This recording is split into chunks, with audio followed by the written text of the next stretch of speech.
Good morning, class. We are back with part 2 in making these cookies. And catch your protocol, hands to be washed,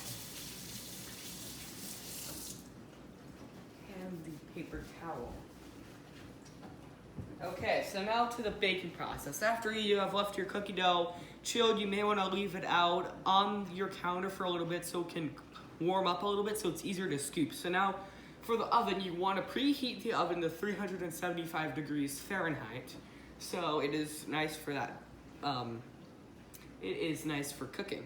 So now what we got here is a batch of 12 of the scoops of the cookie. Now you can use a spoon to do it, or we're using a fancy handy dandy little ice cream scooper thing, and make sure that you got a good portion but not too much, and you're just gonna scoop it onto there. Make sure it's even spaces throughout. See, kind of like that.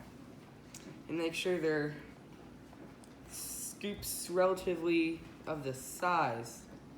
And now we have the rest of the dough. This will be off camera. I'm gonna take the infinity gauntlet and slap it on, and we are gonna slap this batch of slap this batch of cookies into the oven. Now you want to be careful because it's a heaping inferno, and don't drop it in the process.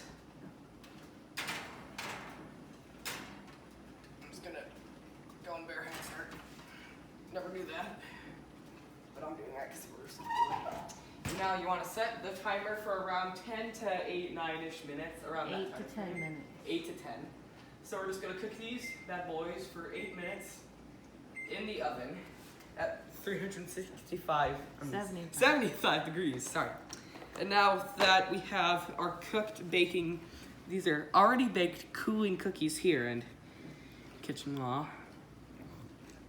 How do they taste? Yummy. And that calls off this series. Hope you enjoy these scrumptious cookies, and maybe even good for that Christmas party later. See ya.